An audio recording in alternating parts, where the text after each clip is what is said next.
Welcome back to Catholic Conversations. As always, I'm your host, Joelle Zaranowski, and this week we are joined again by Bishop Douglas Lucia. Thank you so much for being here today. Well, thank you, Joelle. Good to be here. Yeah, so we are now in the thick of Holy Week. Okay. So we'll be celebrating the Chrism Mass when the episode airs. So we'll have that today at the Cathedral. So I just wanted to have you on to talk about Holy Week, the Triduum, Easter, just kind of really get us in the spirit of this time. So to start off, could you share with our listeners some of your reflections on the Triduum and how that guides us through Christ's passion, death, and resurrection? Yeah. Well, again, the Triduum is such a beautiful time. Just a little bit of background about the Triduum in the sense that it really is one liturgy. Mm-hmm. It's one liturgy that talks about Jesus' living, his dying, and his rising. And based on the traditional, when I use the word traditional, it's more, we could even use the word ancient marking of time. Time was actually marked from sunset to sunset. Okay. And so that's why when we talk about the 3 days, Thursday night to Friday is 1 day, Friday night to Saturday night is 2 days, and then Saturday night to Easter night is 3 days. Mm-hmm. And so that's how people wonder, why do you call it Triduum? Where do you get the 3 days from? Because they're thinking Thursday, Friday, Saturday, Sunday. Well, but it's the way the time is marked. Mm-hmm. And so the Triduum, as I was just saying, is really one liturgy. So that's why we begin with the sign of the cross on Holy Thursday night. But we don't, make the sign of the cross. If you notice, like on Friday and even on Saturday, we don't make the sign of the cross, nor on Thursday night or Friday is there a dismissal, mm-hmm. or even a blessing. All that happens at the end of the Easter Vigil once that liturgy is celebrated. So again, it's kind of exciting in the sense that when we enter into Thursday night, it's like the beginning of one liturgy, and it tells the story. Mm-hmm. Again, the word we use with the Triduum is called Paschal Triduum, mm-hmm. and that word Paschal, coming from Pascha, is actually Passover. And I've had the privilege, in fact, I was just on Sunday night at the home of Rabbi and Mrs. Jazer for the Passover meal. Mm. And the Passover meal begins like at 6 p.m. in the evening, and it goes till like even 10 to 11 at night, because it is the entire entering into that event. Yeah. It's the telling of the story, but it's more than telling the story. You enter into it. Well, that's the same thing for us for the Easter Triduum. We are entering into the Passover. We are the Passover of Jesus Christ, and He who takes us through death to new life. Right. And that is the essence, really, of the Easter Triduum. Yeah. So the events we have during the 3 days, of course, we speak of Holy Thursday, because Holy Thursday calls to mind Jesus' own entering into the Passover, his own journey into the Passover. But it begins, again, with the sharing of the meal. Mm-hmm. And it's at that meal that we speak of the first Eucharist, where he takes the bread, this is my body, takes the cup of wine, this is my blood.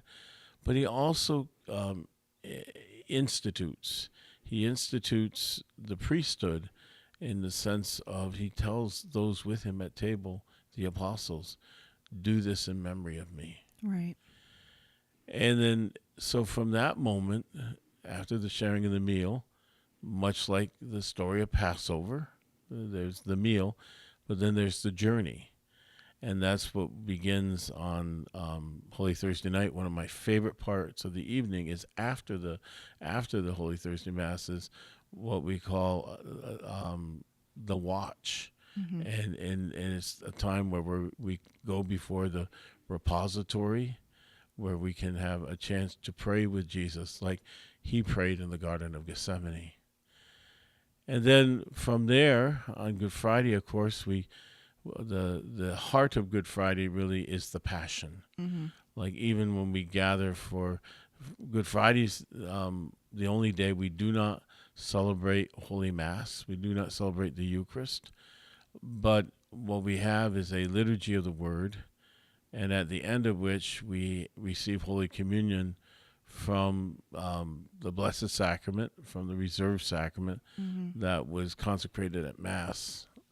And if I can just go back, a little interesting detail, but this is all part of in Exodus. There's an instruction that as people prepare, and the Jewish community still does to this day, when they prepare for Passover, they clean out their cupboards. There's no yeast. They get rid of.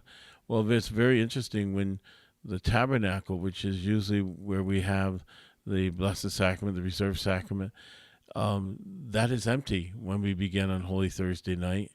And so it's very reminiscent of that Passover custom.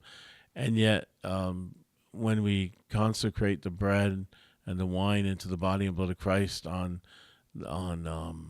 Holy Thursday at the Mass of the Lord's Supper, we provide enough for the next day as well. Right. Okay. And so, like I say, going back on Friday, it focuses more on the Passion. So that's really the centerpiece of the liturgy. But on that day, we have a couple of interesting things. We have a longer prayer of the faithful. There are like 10 petitions with both petition and a prayer. And then a custom that people have really are drawn to is the veneration of the cross. Yes. And then really it's after the veneration of the cross that, again, we receive Holy Communion. And then very simply, I pray a closing prayer and we go forth. Right. And then coming to Saturday, I always say Saturday morning is the quiet part of the day. Mm-hmm. And I think that's so we can get our strength for what's happening at night right. in the evening. So after sunset, so in this part of the world, it's usually after 8 p.m., we gather for what we refer to as the Easter Vigil. Now, a lot of people might be surprised, but the Easter Vigil actually can occur anytime between sunset and sunrise. Oh. So there are some places in the world where the Easter Vigil begins about 4 a.m. in the morning or 5 a.m. so that they the liturgy of the Eucharist and even like part of the liturgy will actually take place at sunrise. Right. So some of the monastic communities will do that. Oh goodness. Yeah. But again, the Easter Vigil begins after the darkness, and again, we can talk about it in a minute, but after the darkness in the sense of Good Friday, because at the end of the liturgy on Holy Thursday, we have what we call the stripping of the altars. The church is pretty bare. Right. And so it's very interesting for the Easter Vigil, the first thing that's done is kindle light. Yes. And once the light is kindled, then we go into the listening to the story of salvation history. Now, there's a tradition of 7 readings before we get to the reading of the New Testament, but in most places we're allowed to abbreviate that some, and particularly if we have the rites of or now the order of Christian initiation happening during the liturgy, Right. the Easter sacraments. So you have the liturgy of the Word, and then from there, so that's the second part of the Easter Vigil. Third part is called the liturgy of baptism and confirmation. Some parishes will have baptism and confirmation. Some will just have confirmation. Right. And reception of those from other ecclesial communities, other Christian denominations, that will have what is known as the rite of rite of full communion. And then, so after baptism and confirmation, we simply go into the we renew our own baptismal promises, Mm-hmm. and so that's when the priest, and maybe sometime with the help of the deacons, goes through the church to sprinkle with that water, reminding us of our baptism. Mm-hmm. And then from there, we go into the liturgy of the Eucharist. And then Easter Sunday itself is just really that continuation, the Right. continuation of what we began on Saturday night. It's sort of like other major holidays when you sit at table and then you find yourself just a few hours later sitting at table again and celebrating. Yeah. So anyways, in a nutshell, that's a lot there, but in a nutshell, that's what it really looks like. Yeah. Yeah. It is. It's a very, what's the word I want to use? Like it's really, I feel like the most sacred time in our liturgical year. Mm-hmm. We're spending more time in the church with Jesus in those 3 days than we really do at any other time of year, unless you're somebody that goes to daily mass. And, Right. and it is a really powerful and moving experience to go through. Yeah. So with that being such a profound point in our faith, there's a lot of emotions that happen during that week. So how do you, as bishop and in your life as a priest, how do you manage those emotions when you're going through those liturgies, and how would you advise the faithful to kind of allow those emotions to carry them through that time? Yeah. What I really I have to tell myself, and then but I certainly share this with the faithful, is that this time is meant to be a time where you and I do, in a sense, take time. Mm-hmm. We take time to go to that garden and to pray. We take time to just simply sit in silence at the time of the Passion. Mm-hmm. And then we take time to really celebrate Easter. I know for families with small children, the Easter Vigil is not the ideal mass necessarily. Right.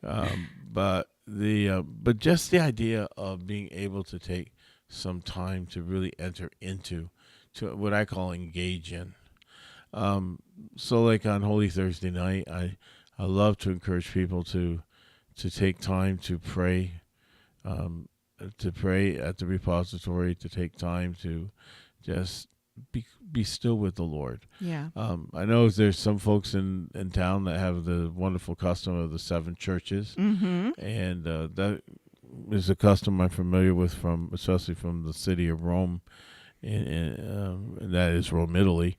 But the other things I would like to suggest is, like, you don't have to do all 7 churches, but even to take one church, Mm-hmm. and to stay there and just to be still. It might be the chance for you to say a rosary and just meditate on the events of the Passion. Right. Or you might want to read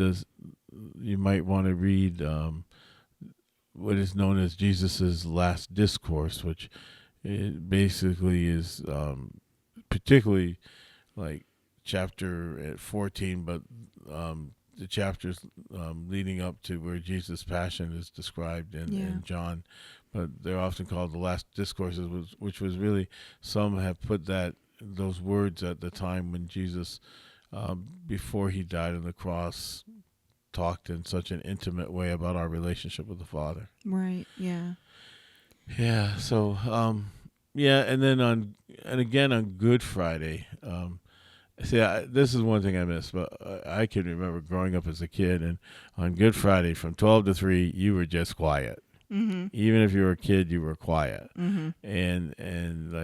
And I've learned to value that even more, because just to have that time to reflect on the Passion or whatever. Right. And then Easter Vigil, I just always liked, even I can remember this as a kid, I just loved the Easter Vigil because there was just so much ceremony. Right. It was just such a cool thing, I just thought. Right. Just the different liturgies. So, like I say, if they read all 7 readings, that got a little bit. Yeah. That does get a little rough, but Yeah. it is. It's a time full of such joy. And then, of course, with Holy Thursday and the visiting of the churches and the time for adoration, we have an interactive map on the diocesan website that shows every church in our diocese that's open on Holy Thursday evening. So if you're looking for somewhere to go, check out that map, make your little route, pick places that maybe you haven't been before. So that is a tool that we just started doing last year, and people really seem to like it. So we want to keep that up. Good. But so talking about the joy of Easter, and, we typically celebrate, Easter Vigil and then Easter Sunday. There's all this joy. And then we kind of return to normal life and things kind of taper off. But the Easter season doesn't end with Easter. It's longer than that. It leads us all the way up to Pentecost. So what would you recommend for people to help carry that feeling of joy through the entire Easter season? Yeah. Well, a couple of things. First of all, and it's only 2 times a year that this happens, but literally the first 8 days of Easter, of the Easter season, is one giant celebration of Easter. Right. We call it the Easter octave. And so it's very interesting. If you were to look at the liturgical books, each day is an Easter gospel, and so you're hearing all the Easter gospels in those 8 days. Another interesting thing about those 8 days is that, like the liturgy, the daily prayer of the church, called the Liturgy of the Hours, it's very interesting that it's the one time of year where practically every day, with a few variations, but you're praying the same psalms for 8 days, from morning prayer, evening prayer. But it's just the idea that our celebration of this feast is really one feast. Yeah. So it is. It's an interesting celebration that way. And then, as you say, the Easter season is for 50 days, so we go right up to Pentecost. And so, I remember a priest friend of mine saying this to me, and at first I thought, okay, but one priest friend was saying, everybody goes to daily mass during Lent, which is a wonderful thing. But he said, really, Easter season is the important part, too. And so he was saying how he was suggesting that people also go to daily mass during Lent. And, during Easter, during the 50 days. Yeah, during not only the Triduum and the octave, but during the 50 days, just to take time for mass during those days. And, of course, in the Order of Christian Initiation of Adults, the period after the Easter sacraments is the mystagogia, the breaking open. So, again, a practical thing for us in the days after Easter is to really just sit with the story, sit with what's being told. Even, again, the Acts of the Apostles are read in that time. And, again, what is the Acts but the account of what was going on in the early church after the resurrection? Right. So, again, another great opportunity. Yeah, that's great.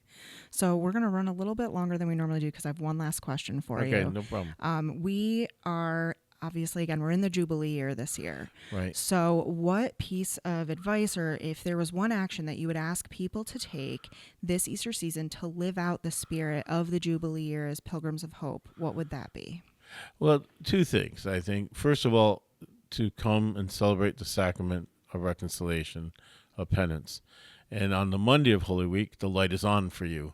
And so hopefully, I know this is the day after, but even there'll be other opportunities for confession during Holy Week. So to use that opportunity in particular.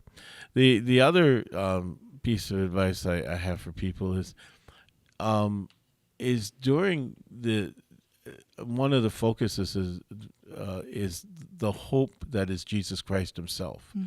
So particularly because we read the Gospel of John during the Easter season, but also we read the Acts of the Apostles, is to take that time and to in our own homes to read those particular passages or those particular gospel to again, so that we sort of get more deeply involved and familiar with the story. Because I think for me, the more we get in touch with the Easter story, we're going to discover the power of Easter. Yeah. And sometimes right now we might throw throw up our hands saying, well, I don't have any power anymore. I don't, what can I do? Actually, when we celebrate Easter, we celebrate the power that our God shares with us. And one of the important things of the Easter message is not only that Jesus had been raised, but he invites us to go tell. Yeah. And so just want to encourage folks in that way, that Easter can be a good time for us to remember, no, we're not powerless. But again, giving Jesus, giving the Holy Spirit space in our lives, we can tap into that power. Yeah, that's great. Well, thank you so much again for being here. Well, thank you very much. And looking forward to celebrating the Triduum Right. later this week, and then the Easter season as we move forward. So, yeah. Thank you. It's been a privilege. Glad I had a chance to just talk with you about some of this stuff. Yeah. Thank you so much. You're welcome. And thank you so much to our listeners for tuning in, and we will see you next week.